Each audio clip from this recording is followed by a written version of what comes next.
you have to give the Cosmos a ton of credit, the NASL, because I don't think U.S. soccer would be what it is now without that investment of Pele coming and raising that influence. You know, every player, Frank talked about it, you know, when you had that moment that you met the legend or you were, you know, in the presence. You know, I was fortunate enough in '89 at the Youth World Cup in Saudi Arabia. I won the silver ball, and Pele was there to hand out the awards. And he hands me the trophy, and I remember we're having a conversation on stage, and he says to me, you know, if you close your eyes, you would think that this under-20 World Cup was the World Cup. And I remember looking back to him and saying, well, if somebody would know, it would be you. And, you know, just having, you know, that moment as a 19-year-old kid and putting it in perspective of, you know, the football king of the world now passing on. So the world mourns, but U.S. soccer owes a tremendous gratitude to that man for putting, you know, this sport on the radar in this country. Yeah, he continued to always talk of the modern day players, to always be raising them up. And we're hoping to hear from Gustavo Hoffmann, one of our Brazilian colleagues, just a little later in the show. And he always talked about how he always defended and stuck up for young players coming through and never really had a bad word to say about them. No, he didn't. And that was an interesting aspect to his character. I mean, the way, given everything he meant to the game, given everything he meant to Brazil and how he was used politically, and again, putting it as nicely as I can, he always not only was interested in the development of the game, the uplifting of youth within the game, but the uplifting of youth in our societies, of marginalized youth in our communities. Again, you're hearing during that piece on scoring the 1,000th goal, he's being celebrated, and he wants to talk about the kids, make sure and provide these opportunities for these kids.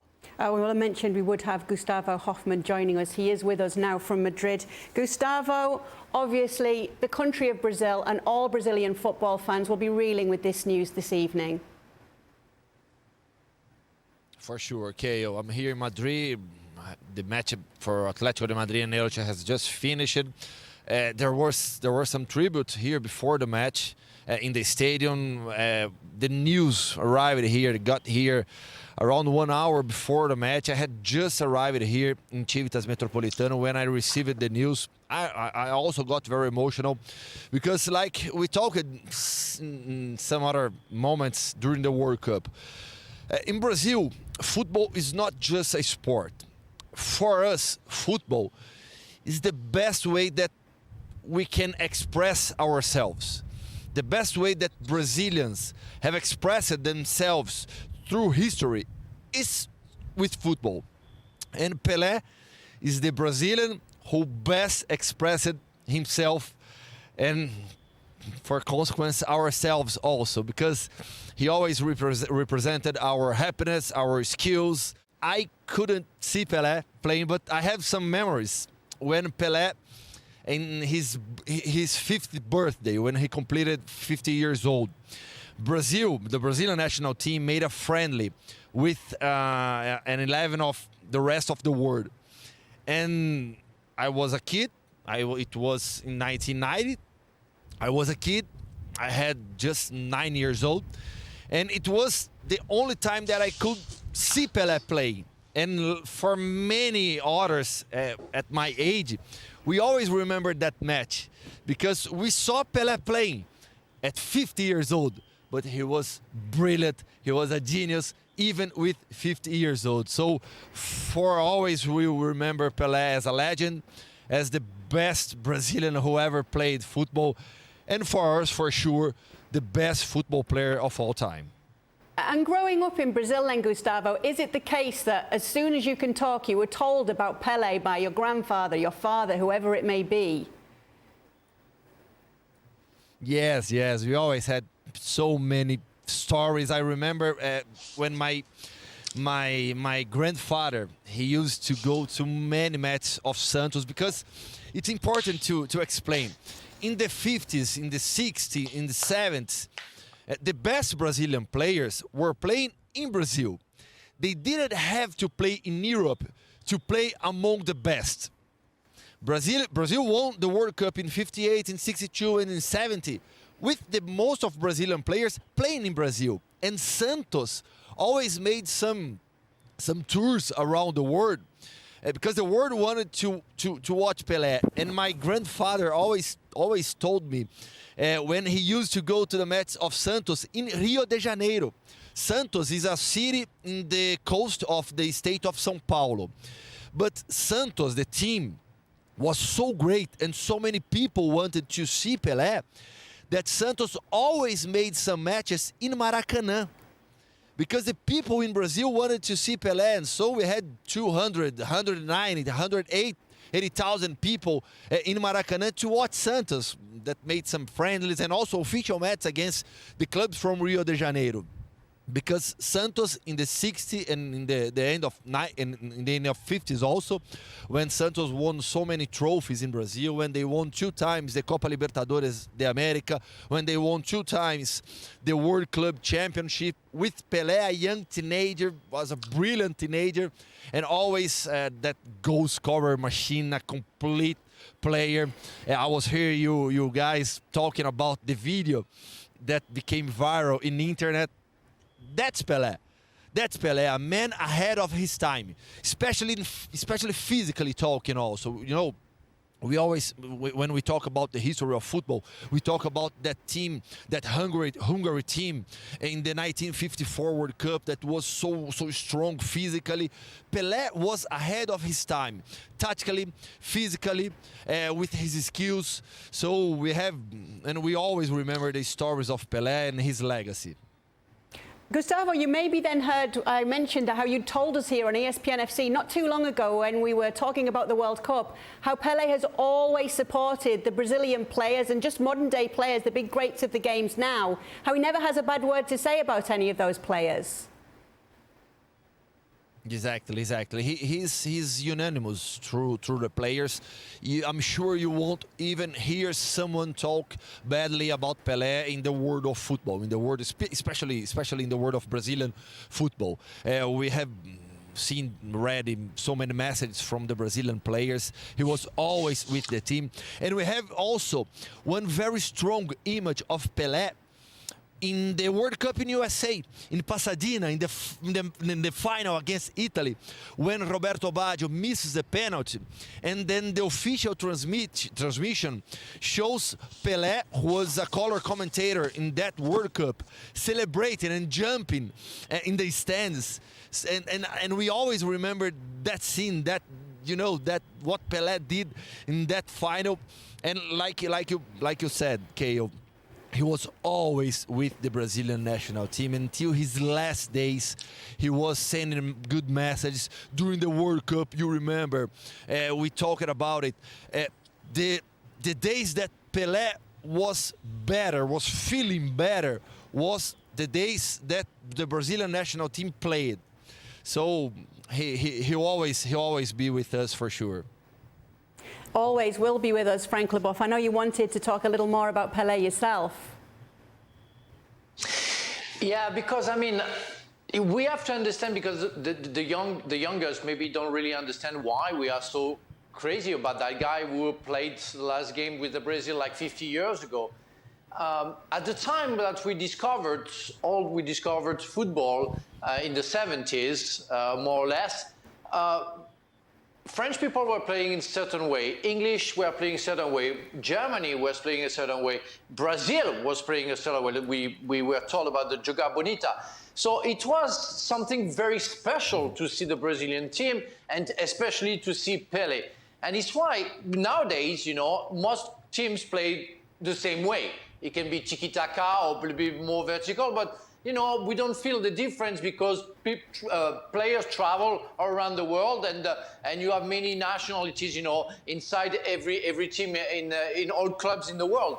But at the time, as it's just been explained, Pele was playing in Brazil, so you had a chance to see him mostly only during World Cups and with his team and playing differently in the 70s and even before.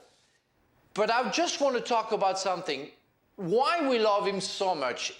Because, as it's been explained also, he was an ambassador of football. He never criticized football. He kept everything for himself because I was sure that he could have gotten crazy about, I don't know, the involvement of football, and the evolution of football, and that doesn't sometimes go for the best. But he always been nice. And when I first met him, in the picture you see on my right shoulder, it was after the FA Cup final in '97. He had a word for every player. He came to the hotel where we were having a party, and behind me you have Ruud Gullit, was the coach of our team, and he came and he was so nice to everybody, saying a word to every players, calling them by their first name. He knew everybody. It was so nice, trying to speak English and saying words even to me as a defender, saying nice words. The guy was perfect in the world of football, And I met him in 2006 during the World Cup with Franz Beckenbauer. And he was talking to kids that I was with in a museum that they made for him during the World Cup. He was so nice to everybody. And that's something we don't really see nowadays. We don't see somebody being so perfect in so many ways. Casey, it seems that you're loving this story that Frank's telling us. Well, it's everything you've heard over the years. And as you said, a lot of us who were introduced, at the end of Pele's career as kids, and how that legend continued because of who he was off the field. I had heard stories of, the team bus at Santos having to wait an hour because Pele just would be signing autographs for kids and everybody who was around and just didn't want to disappoint anybody. And was clearly that guy that understood the bigger picture of being a player, that life doesn't stop as a footballer when you leave the pitch. That's just a small part of it, that there's so much more how you can influence the game. And what's really great in a world of the toxicity of social media, you had a player who is still considered the best of all time, who all you talk about is positivity. And all he reflected was positivity in the game, when there was probably so many things that he could have brought up in a negative manner, but chose not to, just chose to keep that message. And I think because of that, the legend just continued to grow. What's interesting as well, Robbo, is we've seen some of those tributes from players today, from players of days gone by, some of the quotes that were said about Pele. Johan Cruyff, Pele was the only footballer who surpassed the boundaries of logic. Puskás, the greatest player in history was Alfredo Di Stefano. I refuse to classify Pele as a player. He was above that. Well, we've heard a couple of quotes as well. We heard perfect from Frank when he was talking about his character, and he's absolutely right. He was almost the perfect character when it came to an ambassador for football. We also heard Franz Beckenbauer a little while ago talk about he was perfection on the field. There wasn't anything he couldn't do. He was more powerful than the rest of the players. He was quicker than most of the other players. He was better in the air than most of the other players. He could hold up the play. He had a great shot. He could score goals in so many different ways. He even, went in the 1966 World Cup, which was played in England, he got kicked off the park, but he didn't show dissent. He was slightly disillusioned afterwards, but he came back in 1970 and showed again that he was the world's best player. He was perfect in every sense. That's exactly what you want from a footballer, and the greatest footballer there's ever been, both as a character and as a player. I mean, what more can you say about him? Yeah, just to see all those quotes coming in from the game's greats as well. And then there's some really funny ones where greats have said, you know, I thought he was just skin and bones, I was wrong. Where the national team coach had been told back in '58, they'd had the team assessed by a sports psychologist, and he'd said, he's too infantile. After all, he was 17 years old. And the coach said, yeah, but you know nothing about football, and I've seen Pele play. I mean, that just sums it up. As a 17-year-old scoring 2 goals in the '58 final. And as you see in the tournament, that apparently he was too young, or certainly the sports physicians thought as much. And that's the thing. I think Pele leaves everybody with such fond memories, and fond in the most positive of ways, and then funny as well, because he just seemed to exceed everything that we'd come to know and expect of the game, and do so in a way that everybody just appreciated. And he was just so far ahead of every other player around him, every other player of his generation, that it just didn't seem real. It just didn't seem right. What he was doing as a 17-year-old, what he was doing 3 World Cups later, defines how good a player he was and for how long he was that player. Yeah, very sad news today as football icon Pele has passed away at the age of 82. Well, thank you very much for watching ESPN on YouTube. For more sports highlights and analysis, be sure to download the ESPN app. And for live streaming, premium content, and let's not forget as well, ESPN FC 7 days a week. Subscribe to ESPN Plus.